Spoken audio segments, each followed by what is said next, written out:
ആകാശവാണി. നമസ്കാരം. പ്രാദേശിക വാർത്തകൾ വായിക്കുന്നത് ഉദയൻ കിളിയന്നൂർ.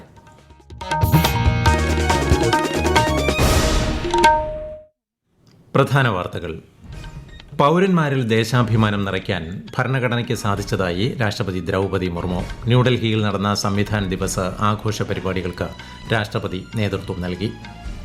സംസ്ഥാനത്ത് തദ്ദേശ തെരഞ്ഞെടുപ്പ് ഡ്യൂട്ടിയിലുള്ള സമ്മതിദായകർക്കുള്ള തപാൽ ബാലറ്റുകൾ ഇന്നു മുതൽ വിതരണം ചെയ്യും.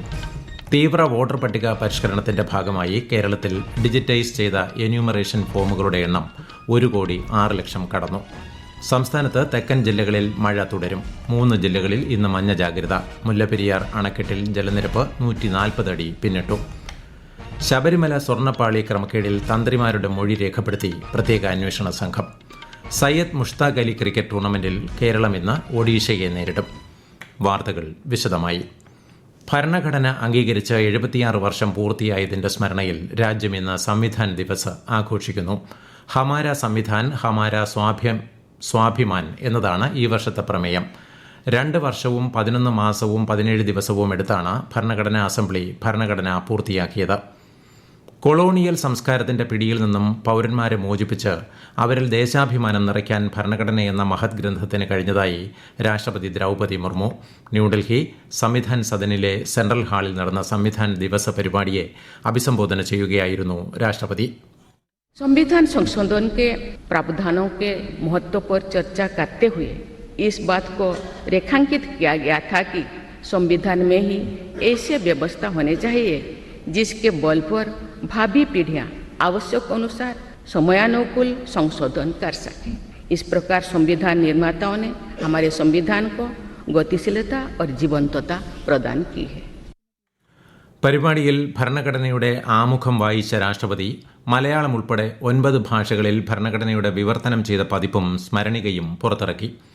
ഉപരാഷ്ട്രപതി CP രാധാകൃഷ്ണൻ, പ്രധാനമന്ത്രി നരേന്ദ്രമോദി, ലോക്സഭാ സ്പീക്കർ ഓം ബിർല, കേന്ദ്രമന്ത്രിമാർ, ലോക്സഭാ പ്രതിപക്ഷ നേതാവ് രാഹുൽ ഗാന്ധി, MP-മാർ തുടങ്ങിയവർ സന്നിഹിതരായിരുന്നു.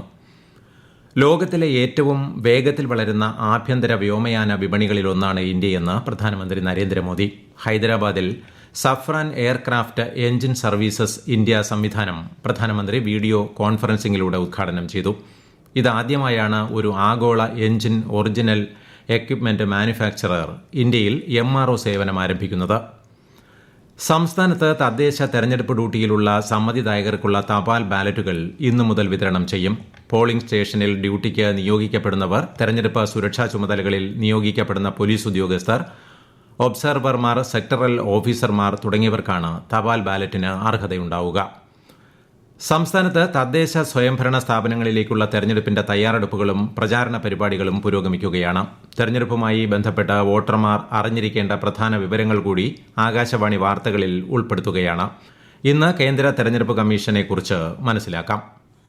രാജ്യത്ത് വിവിധ തിരഞ്ഞെടുപ്പുകൾ നടത്തുന്നതിനുള്ള ചുമതല election commission of India, state election commission എന്നിവയ്ക്കാണുള്ളത്. മുഖ്യ തിരഞ്ഞെടുപ്പ് കമ്മീഷണറും 2 കമ്മീഷണർമാരും അടങ്ങുന്നതാണ് കേന്ദ്ര തിരഞ്ഞെടുപ്പ് കമ്മീഷന്റെ ഘടന. ജ്ഞാനേഷ് കുമാറാണ് നിലവിലെ മുഖ്യ തിരഞ്ഞെടുപ്പ് കമ്മീഷണർ. ലോക്സഭ, രാജ്യസഭ, നിയമസഭകൾ എന്നിവയിലേക്കുള്ള തിരഞ്ഞെടുപ്പ് നടത്തുന്നതും വോട്ടർ പട്ടിക തയ്യാറാക്കുന്നതും വോട്ടർ തിരിച്ചറിയൽ കാർഡ് നൽകുന്നതും കേന്ദ്ര തിരഞ്ഞെടുപ്പ് കമ്മീഷനാണ്. രാഷ്ട്രപതി, ഉപരാഷ്ട്രപതി തിരഞ്ഞെടുപ്പുകളും കേന്ദ്ര തിരഞ്ഞെടുപ്പ് കമ്മീഷനാണ് നടത്തുന്നത്. കേന്ദ്ര തിരഞ്ഞെടുപ്പ് കമ്മീഷന് കീഴിൽ സംസ്ഥാനങ്ങളുടെ ചുമതല ചീഫ് ഇലക്ടറൽ ഓഫീസർക്കാണ്. രത്തൻ യു കേൽക്കറാണ് സംസ്ഥാനത്തെ മുഖ്യ തെരഞ്ഞെടുപ്പ് ഓഫീസർ. News desk, Akashvani. തെരഞ്ഞെടുപ്പിലെ അന്തിമ വോട്ടർ പട്ടിക പുറത്തിറക്കിയപ്പോൾ കണ്ണൂർ ജില്ലയിൽ ആകെ വോട്ടർമാരുടെ എണ്ണം 20,92,681. മട്ടന്നൂർ നഗരസഭ ഒഴികെയുള്ള ഇടങ്ങളിലെ പട്ടികയാണ് തെരഞ്ഞെടുപ്പ് കമ്മീഷൻ പുറത്തിറക്കിയത്. വിശദാംശങ്ങളുമായി ആകാശവാണി കണ്ണൂർ ജില്ലാ പ്രതിനിധി KO ശശിധരൻ. 11,25,540 സ്ത്രീകളും 9,66,454 പുരുഷന്മാരും 9 ട്രാൻസ്ജെൻഡർ വിഭാഗത്തിലുള്ളവരും 678 പ്രവാസികളുമാണ് പട്ടികയിലുള്ളത്. കണ്ണൂർ കോർപ്പറേഷനിൽ 1,93,068 വോട്ടർമാരുണ്ട്. നഗരസഭകളിൽ തലശ്ശേരിയിലാണ് ഏറ്റവും കൂടുതൽ വോട്ടർമാരുള്ളത്. ഏറ്റവും കുറവ് കൂത്തുപറമ്പിലാണ്. ഗ്രാമപഞ്ചായത്തുകളിൽ അഴീക്കോടാണ് ഏറ്റവും കൂടുതൽ വോട്ടർമാരുള്ളത്. ഏറ്റവും കുറവ് വളപട്ടണത്താണ്. തൃപ്പങ്ങോട്ടൂർ പഞ്ചായത്തിലാണ് ഏറ്റവും കൂടുതൽ പ്രവാസി വോട്ടർമാരുള്ളത്. വോട്ടർ പട്ടിക തീവ്ര പരിഷ്കരണത്തിന്റെ 2ാം ഘട്ടത്തിൽ ഇതുവരെ 50,54,00,000-ലധികം എന്യൂമറേഷൻ ഫോമുകൾ വിതരണം ചെയ്തതായി കേന്ദ്ര തെരഞ്ഞെടുപ്പ് കമ്മീഷൻ. കേരളം ഉൾപ്പെടെ 9 സംസ്ഥാനങ്ങളിലും 3 കേന്ദ്രഭരണ പ്രദേശങ്ങളിലുമായി ഈ മാസം 4-നാണ് SIR രണ്ടാം ഘട്ടം ആരംഭിച്ചത്. ഫെബ്രുവരി 7-ന് അന്തിമ വോട്ടർ പട്ടിക പ്രസിദ്ധീകരിക്കും. കേരളത്തിൽ തീവ്ര വോട്ടർ പട്ടിക പരിഷ്കരണത്തിന്റെ ഭാഗമായി ഡിജിറ്റൈസ് ചെയ്ത ഫോമുകളുടെ എണ്ണം 1,06,81,040 ആയതായി മുഖ്യ തെരഞ്ഞെടുപ്പ് ഓഫീസർ രത്തൻ യു കേൽക്കർ. മൊത്തം വിതരണം ചെയ്ത ഫോമുകളുടെ 38.45%. 50 ഫോമുകളിൽ താഴെ ഡിജിറ്റൈസ് ചെയ്ത BLOമാരുമായി സംസാരിച്ച് അവരുടെ പ്രശ്നങ്ങൾ മനസ്സിലാക്കിയതായും മുഖ്യ തെരഞ്ഞെടുപ്പ് ഓഫീസർ പറഞ്ഞു. ഈ വാർത്തകൾ ആകാശവാണിയിൽ നിന്ന്. ആകാശവാണി വാർത്തകളും വാർത്താ അധിഷ്ഠിത പരിപാടികളും all India radio news Thiruvananthapuram YouTube ചാനലിലും @all India radio news Thiruvananthapuram Facebook പേജിലും AIR ന്യൂസ് _ ഇൻസ്റ്റഗ്രാം അക്കൌണ്ടിലും @AIR ന്യൂസ് _TVM X ഹാൻഡിലും ലഭ്യമാണ്. രാജ്യത്തെ നടുക്കിയ മുംബൈ ഭീകരാക്രമണത്തിന് ഇന്നേക്ക് 17 വർഷം. മുംബൈ ഭീകരാക്രമണത്തിൽ രക്തസാക്ഷിത്വം വരിച്ച ധീര സൈനികർക്ക് രാഷ്ട്രപതി ദ്രൌപദി മുർമു, രാജ്യരക്ഷാമന്ത്രി രാജ്നാഥ് സിംഗ്, കേന്ദ്ര ആഭ്യന്തരമന്ത്രി അമിത്ഷാ തുടങ്ങിയവർ ശ്രദ്ധാഞ്ജലി അർപ്പിച്ചു. കേരളത്തിൽ തെക്കൻ ജില്ലകളിൽ ഒറ്റപ്പെട്ട ശക്തമായ മഴയ്ക്ക് സാധ്യതയെന്ന് കേന്ദ്ര കാലാവസ്ഥാ വകുപ്പ്. തിരുവനന്തപുരം, കൊല്ലം, പത്തനംതിട്ട ജില്ലകളിൽ ഇന്ന് മഞ്ഞ ജാഗ്രത. കേരള ലക്ഷദ്വീപ് തീരങ്ങളിൽ ഈ മാസം 29 വരെ മത്സ്യബന്ധനത്തിന് വിലക്ക്. മുല്ലപ്പെരിയാറിൽ ജലനിരപ്പ് 140.10 അടിയിലെത്തി. ഇതേ തുടർന്ന് തമിഴ്നാട് 1ാം-ഘട്ട ജാഗ്രതാ നിർദ്ദേശം പുറപ്പെടുവിച്ചു. നവംബറിലെ റൂൾ കർവ് ലെവൽ 142 അടിയാണ്. സെക്കൻഡിൽ 1926.66 ഘന അടി വെള്ളം ഡാമിലേക്ക് ഒഴുകിയെത്തുന്നുണ്ട്. 1200 ഘനയടി വെള്ളം തമിഴ്നാട് കൊണ്ടുപോകുന്നുമുണ്ട്. ശബരിമലയിൽ തീർത്ഥാടകരുടെ തിരക്ക് തുടരുന്നു. ഇന്നും സ്പോട്ട് ബുക്കിംഗ് 5000-ആയി നിജപ്പെടുത്തിയിട്ടുണ്ട്. ഇന്നലെ രാത്രി 7 വരെ 8 ലക്ഷത്തിലധികം തീർത്ഥാടകരാണ് മല ചവിട്ടിയത്.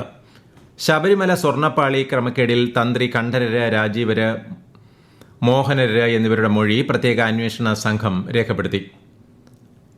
ദേവസ്വം ഉദ്യോഗസ്ഥർ പറഞ്ഞത് പ്രകാരം അറ്റകുറ്റപ്പണിക്ക് ദൈവഹിതം നോക്കി അനുമതി നൽകുക മാത്രമാണ് ചെയ്തതെന്ന് തന്ത്രി കണ്ഠരര്, രാജീവര് പറഞ്ഞു. ക്ഷേത്രത്തിൽ ജോലി ചെയ്തിരുന്ന ആളെന്ന നിലയിൽ ഉണ്ണികൃഷ്ണൻ പോറ്റിയെ അറിയാമെന്നും അദ്ദേഹം അന്വേഷണ സംഘത്തിന് മുന്നിൽ മൊഴി രേഖപ്പെടുത്തിയ ശേഷം മാധ്യമങ്ങളോട് പ്രതികരിച്ചു. സയ്യദ് മുഷ്താഖ് അലി ക്രിക്കറ്റ് ടൂർണമെന്റിന് തുടക്കമായി.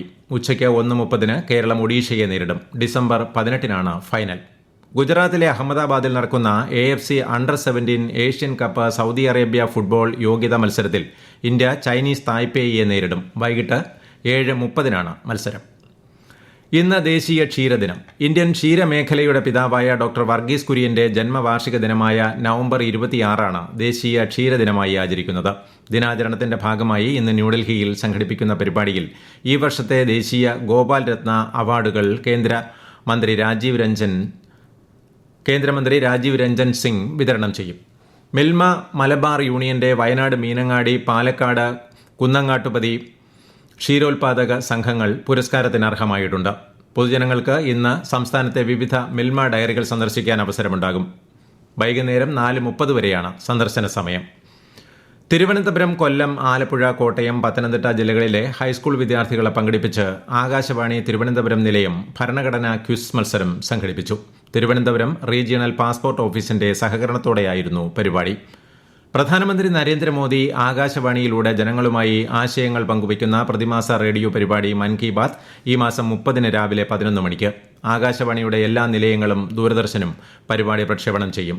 മൻ കി ബാത്തിലേക്കുള്ള ആശയങ്ങളും നിർദ്ദേശങ്ങളും മറ്റന്നാൾ വരെ 1800-11-7800 എന്ന ടോൾ ഫ്രീ നമ്പറിലൂടെ അറിയിക്കാം.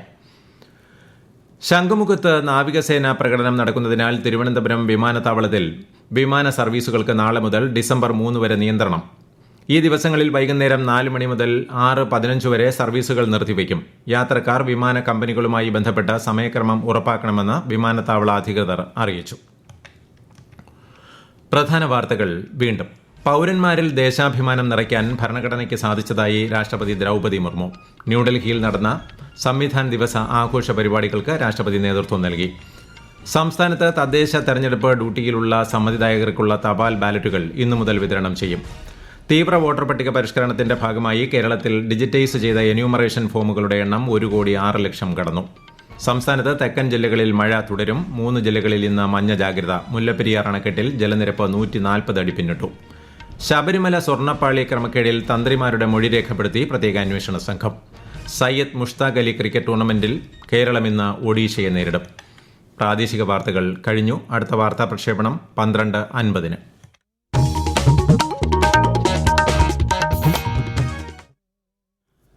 ആകാശവാണി.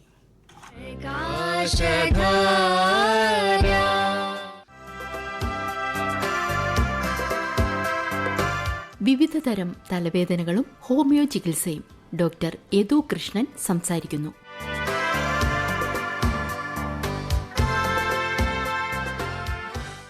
നമ്മളെല്ലാവരും അനുഭവിക്കുന്ന ഒരവസ്ഥയാണ് തലവേദന എന്നുള്ളത്.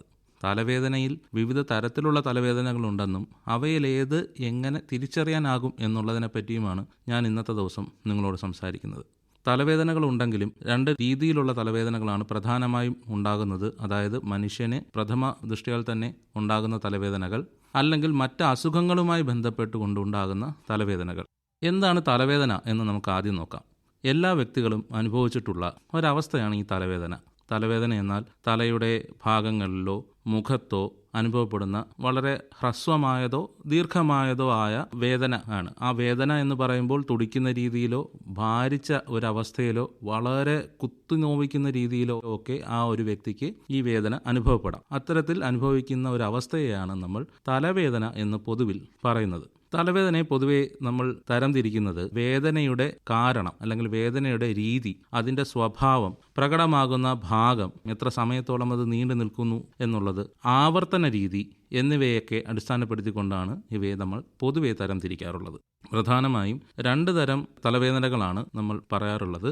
ഒന്ന് പ്രൈമറി ഹെഡേക്ക് എന്നും മറ്റൊന്നിനെ സെക്കൻഡറി ഹെഡേക്ക് എന്നും പറയുന്നു. പ്രൈമറി ഹെഡേക്ക് എന്ന് പറയുമ്പോൾ പ്രാഥമികമായി ഉണ്ടാകുന്ന തലവേദനകളാണ്. മറ്റേത് മറ്റു രോഗങ്ങളുടെ ഭാഗമായി പ്രകടമാകുന്ന തരം തലവേദനകളാണ് സെക്കൻഡറി ഹെഡേക്ക് എന്ന് പറയുന്നത്. പ്രൈമറി ഹെഡേക്കിനെ പൊതുവെ 4 രീതിയിലാണ് തരംതിരിച്ചിട്ടുള്ളത്. അതിലൊന്ന് ടെൻഷൻ ഹെഡേക്ക് എന്ന് പറയും, മറ്റൊന്ന് ക്ലസ്റ്റർ ഹെഡേക്ക് എന്ന് പറയും, ഇനിയൊന്ന് മൈഗ്രെയിൻ ഹെഡേക്ക് അഥവാ കൊടിഞ്ഞി എന്നൊക്കെ പറയുന്നത് നമ്മൾ കേട്ടിട്ടുണ്ട്. ഇനിയൊന്ന് ന്യൂ ഡെയിലി പെർസിസ്റ്റന്റ് ഹെഡേക്ക്, അതായത് എല്ലാ ദിവസവും വളരെ കുറഞ്ഞ നേരത്തേക്ക് മാത്രമെങ്കിലും ഉണ്ടാകുന്ന ഒരു തലവേദന. ഇങ്ങനെ 4 തരത്തിലാണ് പൊതുവെ പ്രാഥമികമായി ഉണ്ടാകുന്ന തലവേദനകളെ തരംതിരിച്ചിരിക്കുന്നത്.